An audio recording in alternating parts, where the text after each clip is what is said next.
It is 9 o'clock and 4 minutes in the morning on the 6th of December, 1917. In a harbour in the Canadian city of Halifax in Nova Scotia, a small French ship called the SS Mont-Blanc has been burning for 20 minutes. She is anchored, drifting against the wooden pier on the north side of the city.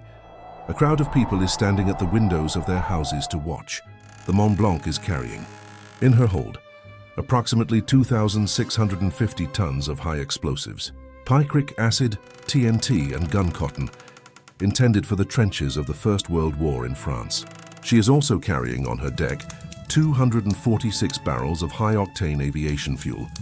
In the next 30 seconds, all of it is going to detonate at once. What happens then is the largest man-made explosion that has ever occurred on the surface of the Earth, up to that moment in human history. It is the largest such explosion that will occur for the next 28 years, until the morning of August 6, 1945, when an American bomber drops a uranium device on a Japanese city called Hiroshima. The shockwave from the Halifax explosion will travel outward at roughly 5,000 kilometers per hour. It will flatten almost 2 square kilometers of the city. It will kill nearly 2,000 people, most of them in the first 2 seconds. It will injure 9,000 more, in a city whose total population is fewer than 50,000. It will blind, by some accounts, more than 1,000 people, almost all of them from flying glass. It will trigger a tsunami in the harbour that will erase an indigenous Mi'kmaq settlement on the far shore. And by the end of that night, a winter blizzard will close in over the wreckage, with the wounded still lying in the snow. This is the story of the Halifax Explosion of 1917, the worst civilian disaster in Canadian history, the loudest sound human beings had ever produced before the atomic age, and the catastrophe whose photographs decades later, the American scientists of the Manhattan Project would lay out on tables to understand what a kiloton of TNT does to a city. But to understand what happened that morning, you have to know 3 things. The first is the fire, the 20 minutes during which a burning ammunition ship drifted across a peaceful harbour, in full view of a city, and almost no one in that city understood what they were looking at.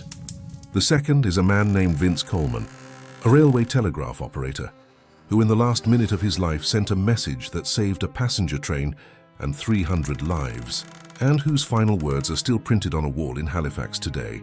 And the third is the bomb, the atomic bomb, because the scientists who built the first nuclear weapon in 1945 did not know what a city looked like after a kilotonne-scale blast. There were no test sites at that scale. There was no reference point. Except for one, there was Halifax. 3 things. Listen carefully. It begins in the autumn of 1917, in a North Atlantic at war. For 3 years, the merchant ships of the British Empire had been crossing the Atlantic in convoys, ferrying soldiers, food and munitions to the trenches of France. The convoys formed up in protected ports on the North American side. The most important of those ports on the Canadian coast was Halifax. Halifax in 1917 was a working harbour at the height of its wartime importance. Its docks were full. Its rooming houses were full. Its rail yards moved coal and steel and food every hour of the day. Its population had swelled from a peacetime size of about 40,000 to something closer to 50 or 60,000, depending on how you counted the sailors and soldiers passing through. On the night of the 5th of December, 2 ships were at anchor in the harbour, preparing for the next morning. The first was the SS Mont-Blanc, a French steamer of about 3,000 tons. She had been loaded in New York with one of the most dangerous cargoes that had ever crossed the Atlantic: 2,300 tons of picric acid, 200 tons of TNT, 10 tons of gun cotton, and on her deck, lashed down in barrels, 246 tons of high-octane aviation fuel, intended for the new aircraft of the French Air Force.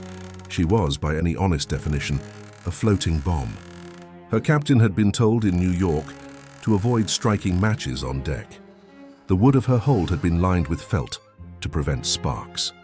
The second ship was the SS Imo, a Norwegian relief vessel chartered to carry humanitarian aid from the Belgian Relief Commission to Europe. She was, by international agreement, painted with large white letters reading Belgian Relief on her sides, so that German U-boats would not torpedo her. These 2 ships on the morning of the 6th of December were going to meet each other in the strait of the harbour known as the Narrows. It is now T-30 minutes, The Narrows is a section of the Halifax harbour that, at its tightest point, is about half a kilometre wide. By the rules of navigation that governed Halifax in 1917, ships moving north into the harbour kept to the right side of the channel.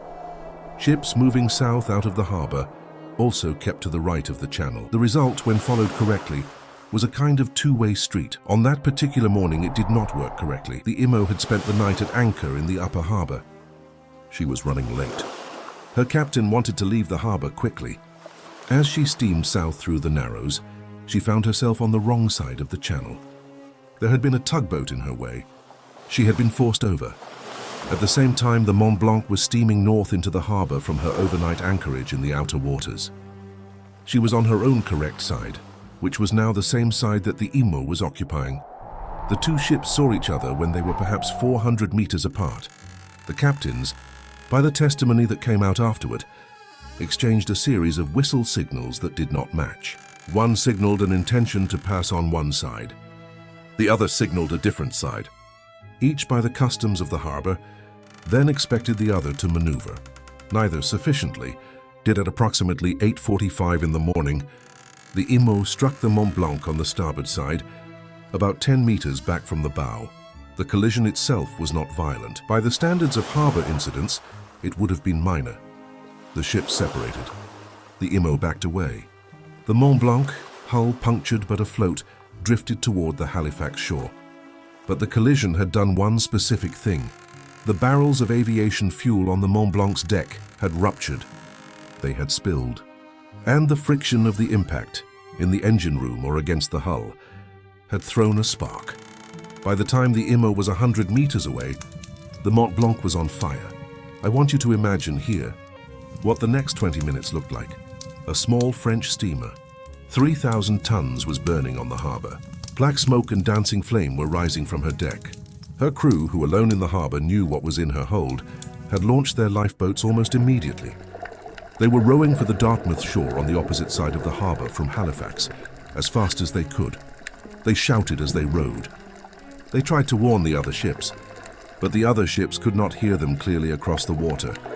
And the crew of the Mont-Blanc, almost entirely French speakers, could not make themselves understood in English at the distances involved. So the Mont-Blanc, burning, drifted across the harbour.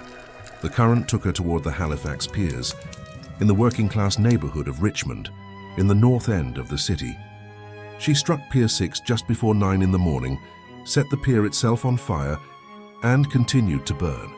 Now I want you to imagine the citizens of Halifax in that 20 minutes. A burning ship was not, in 1917, an everyday sight, but it was not unprecedented. Halifax was a working harbour in wartime. Ships caught fire. Pier fires happened.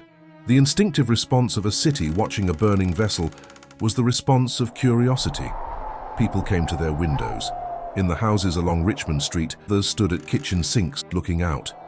In the schools that were just starting their day, children pressed their faces to classroom windows. Workers in the rail yard stopped to watch. The fire brigade in those minutes was on its way to the pier. I want you to imagine one of those families.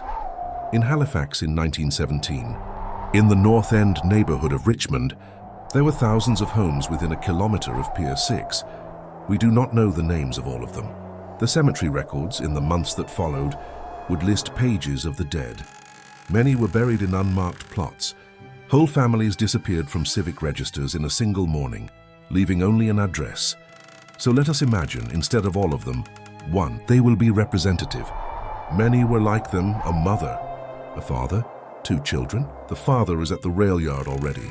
The mother is in her kitchen with the children. The older child, a girl of 7, is dressed for school. She has just finished her oatmeal. She's at the window looking down toward the harbour, because all of North Halifax is looking down toward the harbour. She has never seen a fire like this. Her mother is at the stove. The kitchen is warm. The kettle is on. The girl says, "Mama, the ship is so bright." Her mother does not look up. Her mother says, "Yes, dear, get your coat. In 2 minutes the girl will be dead." Her mother will be alive but blind in both eyes. The kettle will still be on, somewhere in the rubble of what used to be the kitchen. We will come back to them. It is now T- of the Canadian Government Railways. In the North End station at Richmond, a 45-year-old man named Vince Coleman is at his telegraph key. Coleman was a senior train dispatcher. His job that morning was to direct the movements of the trains coming into and out of Halifax. There was a passenger train from St. John, the number 10 Express, scheduled to arrive at the Richmond station within the next several minutes. There were 300 people on it.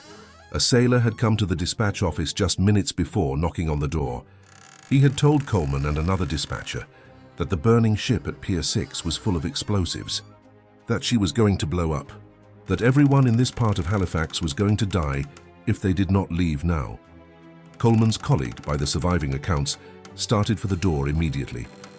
So did Coleman. Then Coleman stopped. He turned. He walked back to his telegraph key. He sat down at it. He began to send. The message he sent by the records that survive went out to all stations on the line. It read approximately, "Hold up the train. Ammunition ship afire in harbour making for Pier 6. Will explode. Guess this will be my last message. Goodbye, boys." Stop. Read that again. "Guess this will be my last message. Goodbye, boys." This is a man sitting at a desk who knew with certainty that he was about to die. Who could have run? Who would not have been blamed for running? Who instead chose to spend the last 60 seconds of his life making sure that the warning was sent? The passenger train from St. John, by the records that survive, received the message. It stopped. 300 people on that train lived to see the rest of their lives because of what Vince Coleman did in the last minute of... Here's the Mont-Blanc detonated 30 seconds after Coleman's last transmission. Vince Coleman died at his telegraph key. Today in Halifax, there is a wall in the rebuilt railway station where his message is reproduced. It is now T-minus 30 seconds. The fire on the Mont-Blanc, which had been burning for 20 minutes, has by now worked its way through the deck, through the cargo holds, and into the chambers where the picric acid and the TNT are stored. What happens next happens in less time than a human eye can register. A small section of the ship's hull, somewhere near the forward magazine, gives way. The first explosion is small by the standards of what is about to follow. It triggers the next. The next triggers the next. In a window of time so short that almost nobody in Halifax that morning experiences it as a sequence. They experience it as a single instant. The entire cargo of the Mont Blanc, all 2,900 tons of high explosive, detonates. The yield, by modern estimates, is approximately 2.9 kilotons of TNT. That is roughly 1/5 of the yield of the bomb that destroyed Hiroshima. It is the largest man-made explosion that human beings have ever created up to this point in history. It will not be exceeded for 28 more years. The Mont Blanc ceases to exist. Most of her in a fraction of a second is converted to vapor. The pieces of her that survive are flung outward at supersonic speed. Her anchor shaft, which weighs roughly 500 kilograms, is thrown across the harbour and lands almost 4 kilometers away on the Dartmouth side. A mushroom cloud rises above the harbour. By later estimates, it climbs to roughly 3,600 meters. It is, by some accounts, the first photographed mushroom cloud in human history. The shockwave radiates outward at roughly 5,000 kilometers per hour. It reaches the city. In the next 2 seconds, the Richmond neighbourhood of Halifax ceases to exist as a built environment. 1,600 buildings are flattened directly. 12,000 more are damaged. The schools the children were looking out of cease to be schools. The kitchens the mothers were standing in cease to be kitchens. The mother in our imagined family who was at her stove is thrown across the room. The wall behind her becomes glass and wood and powder. The kettle, by some accident of physics, lands in the next street. The girl at the window, who was looking down at the bright ship, is killed instantly by the wave of glass that her own window has become. She does not feel anything. The blast wave is faster than her nerves. The mother somehow is alive. Her face is bleeding. There is glass in her eyes. The world has gone dark. Outside, in the next seconds, fires begin in every building that still has a building's worth of frame. The stoves and the lamps that had been lit for breakfast are all suddenly in piles of wood. By the end of the morning, half of North Halifax will be on fire. In the harbour, the water has been pushed away from the explosion. A trough several meters deep opens at the point of detonation.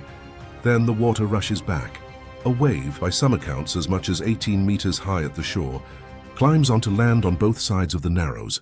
On the Dartmouth side, In a settlement called Tufts Cove lived a small Mi'kmaq indigenous community. They had been there for generations. The wave from the explosion swept their village out of existence. By the morning of the 7th of December, there would be almost nothing left to bury. Across all of Halifax, the immediate dead number close to 2,000. The wounded, by the count made in the following weeks, exceed 9,000. Among the wounded, more than 1,000 have lost their sight, almost all of them from the same cause. They were at windows, watching the burning ship, when the windows became in an instant knives. The hospitals of Halifax by mid-morning are overwhelmed, the ones that are still standing. That night, as the wounded lie in collapsed houses and in the open streets, a blizzard moves in off the Atlantic. By morning, 20 centimeters of snow will have fallen on the wreckage. Rescue parties, working with lanterns in the dark, will be searching for survivors under snow.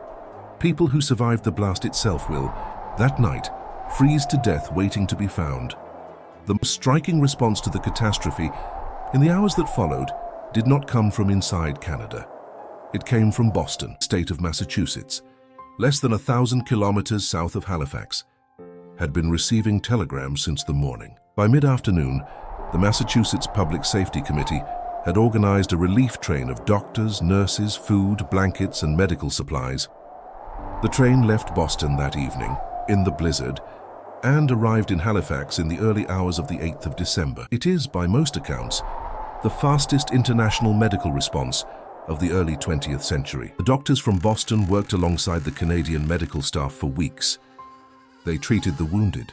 They specialized, many of them, in the eyes, the blinded of Halifax, the 1,000+ civilians, mostly children, who had watched a fire and lost their vision for it, became, in the months that followed, one of the most studied cohorts in the history of ophthalmology. The city of Halifax, in 1917, did not have the medical resources to handle what had happened to it. Boston, by the most concrete possible action, provided them.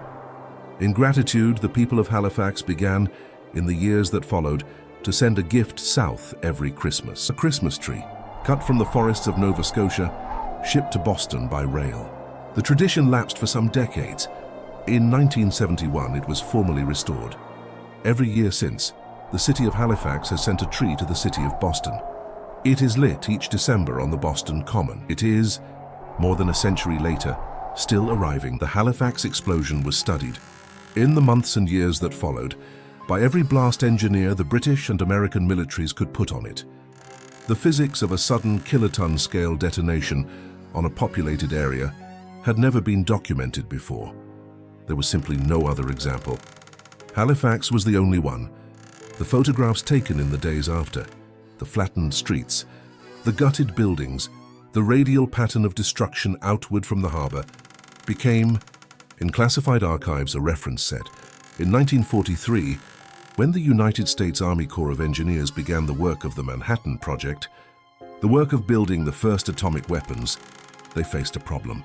They did not know what a city would look like after a blast of the size they were designing.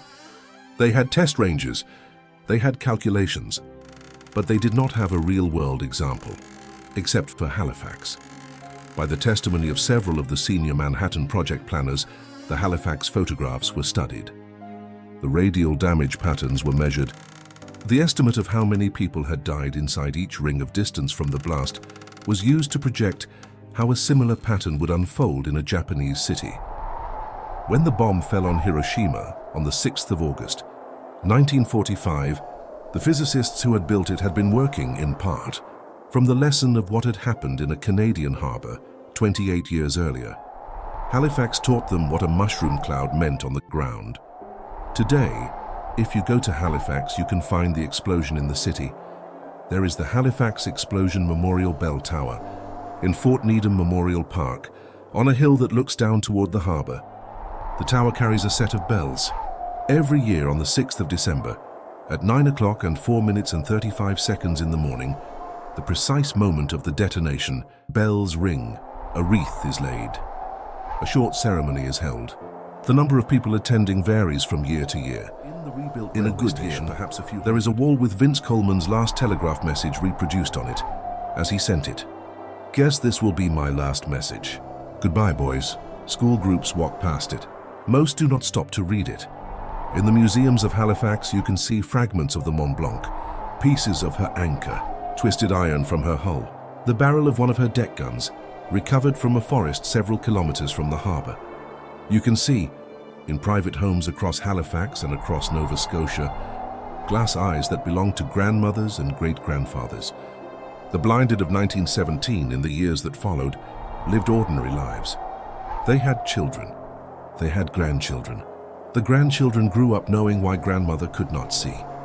The mother in our imagined family did not exist. Her daughter at the window did not exist, but mothers like her existed in their hundreds. Children at windows existed in their thousands. They were there because a fire was bright on the harbour. They were there because nobody that morning had told them what was in the burning ship. If there is a lesson in Halifax, it is the lesson of catastrophes that come from inside a normal day. The Mont Blanc was not an act of war. There was no attack. There was a mistake in a harbour. 2 ships in a narrow channel, 2 captains who did not understand each other's signals, a small fire that drifted slowly toward a city. The city watched, because watching is what people do when something is on fire. 20 minutes is enough time, in retrospect, to have evacuated several blocks of North Halifax. But nobody in North Halifax knew. The information was on the lifeboat with the French crew of the Mont Blanc, who could not make themselves understood at distance.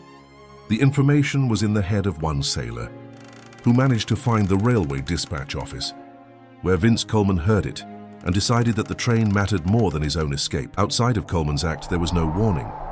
Halifax died because it did not know today. The bells still ring on the 6th of December. At the precise moment, the tree still arrives every year. In Boston, the mother who was blinded that morning, if she had lived a long life, would have been able to hear her grandchildren talk about her. After she was gone is the grandmother who could not see, because of the ship that burned in 1917, smoke, iron, and silence.